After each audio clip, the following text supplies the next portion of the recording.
ಮರಣದ ಭಯಕ್ಕೆ ಗೀತೆಯ ಉತ್ತರ. ಆತ್ಮಶಾಶ್ವತತೆಯ ಪಾಠಗಳು. ನಮಸ್ಕಾರ ಸ್ನೇಹಿತರೆ. ಈ ದಿನಗಳಲ್ಲಿ ಮಾನಸಿಕ ಒತ್ತಡ, ಭಾವನಾತ್ಮಕ ನೋವು, ಮರಣದ ಭಯ ಇವುಗಳು ಎಲ್ಲರಲ್ಲೂ ಕಾಣಿಸುತ್ತವೆ.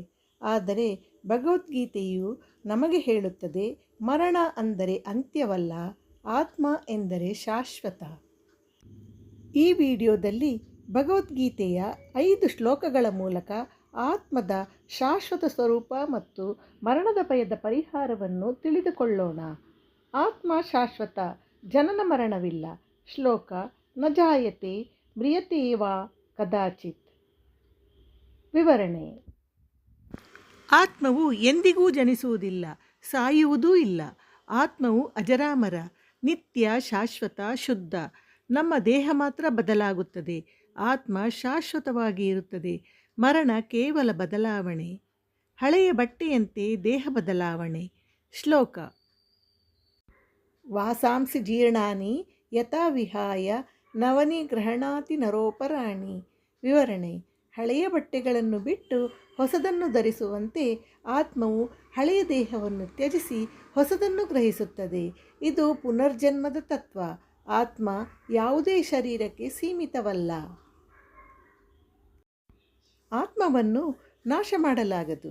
ಶ್ಲೋಕ: ಅವಿನಾಶೀತು ತದ್ವಿದ್ಧಿ ಯೇನ ಸರ್ವಮಿದಂ ತತಂ. ವಿವರಣೆ: ಆತ್ಮನು ಎಲ್ಲೆಡೆ ವ್ಯಾಪಿಸಿರುವನು, ಅವನನ್ನು ಯಾರೂ ನಾಶಗೊಳಿಸಲಾರರು. ನೀನು ಹೆದರಬೇಕಾದ ಅಗತ್ಯವಿಲ್ಲ.